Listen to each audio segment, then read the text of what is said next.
já estava indo descansar quando as formosas ninfas, contentes, levavam seus amantes portugueses pelas mãos até o radiante palácio de cristal. Este que estava ornamentado com metais brilhantes. As ninfas e os portugueses foram chamados por Tétis para um abundante e fino banquete, como agradecimento aos lusitanos por seus atos heróicos.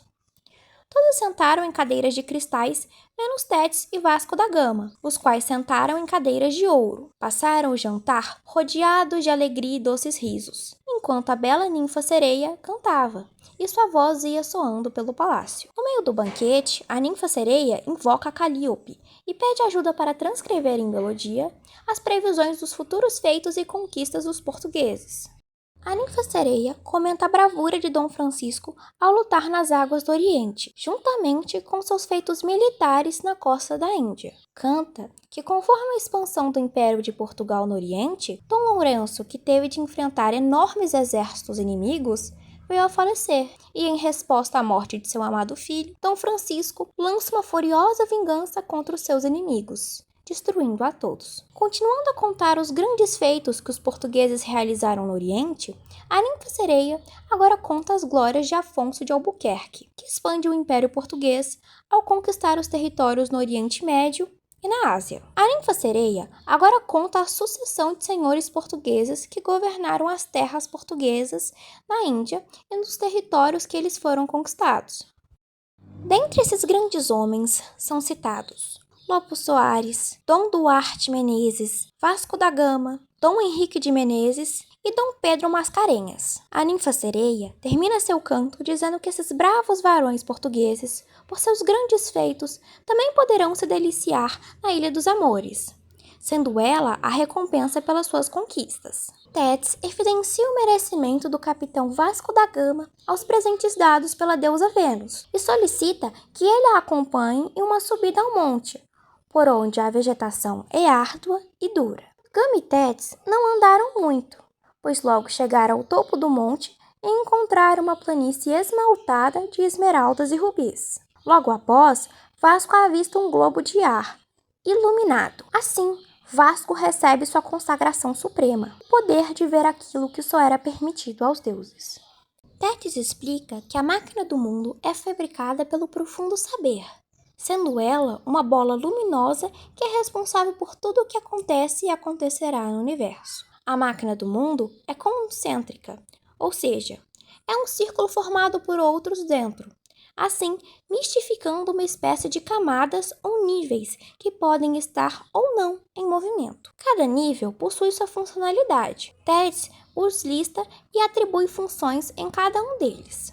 No mais superficial, temos o empíreo, o paraíso de certa forma. Nele encontramos almas puras e o destino de todos os seres, até mesmo os seres fabulosos, criados pelos homens, como Júpiter, Tétis e Vênus, por exemplo. A maior peculiaridade deste em relação aos outros é que este é imóvel, isto é, não se desloca. No nível seguinte, temos o primeiro móvel, ou móvel primeiro. Diferindo do primeiro nível, este gira tão rápido que chega a ser invisível. A velocidade é tanta que este é responsável por fazer com que os outros níveis também girem. Além disso, o nível também é responsável pela transição do dia e da noite. O terceiro nível é chamado de cristalino, ou seuáqueo, e gira muito lentamente, pois está diretamente ligado com o ciclo dos equinócios. O próximo nível é formado por corpos lisos e brilhantes. Chama-se firmamento, e é lá onde se encontram todas as constelações, inclusive Andrômeda, Cassiopeia, Órion, Lira, entre outras. Os 7 níveis a seguir correspondem individualmente aos 7 astros: Saturno, Júpiter, Marte, Sol, Vênus, Mercúrio e Lua. Naturalmente, eles se deslocam constantemente, afastando-se e aproximando-se do centro. E por fim, este centro é composto por 4 subníveis: fogo, ar, terra e água, que logo correspondem ao planeta Terra, onde este, por sua vez, é onde encontram-se os impertinentes humanos, que além de terem a terra para si, tendem sempre a desafiar o mar instável. Continuando a mostrar a máquina do mundo para o capitão Vasco da Gama, Tétis agora mostra as terras do Oriente, começando com os rios Indo e Ganges. Vai mostrando as terras que os portugueses irão conquistar até chegar em Narsinga. Em Narsinga, Tétis comenta que existem as relíquias do apóstolo São Tomé. Este que, quando estava vivo, fez suas pregações e milagres na região. Conta ela que o apóstolo foi perseguido pelos sacerdotes gentios da região até ser morto por eles. Tétis termina seus comentários sobre o caso de São Tomé repreendendo os demais sacerdotes do cristianismo, pois esses deviam seguir o exemplo do apóstolo e ir espalhar a fé. Continuando a mostrar a máquina do mundo para o capitão Vasco da Gama, Tétis termina de mostrar as terras do Oriente, mostrando os reinos da costa indiana que os portugueses descobriram e conquistaram, assim como os demais territórios da Ásia, descrevendo detalhadamente sua geografia, suas nações, seus povos, riquezas, costumes e religiões. Ao terminar de mostrar a máquina do mundo para o capitão Vasco da Gama, mostra um grande continente que se expande de um polo a outro, as terras da América, onde os portugueses irão expandir o seu império. Destacou, então, a terra de Santa Cruz, onde encontrarão a Madeira Vermelha e terão dominado suas costas, sendo seu líder o capitão Fernão de Magalhães. Isso era tudo que Tétis poderia contar sobre o futuro.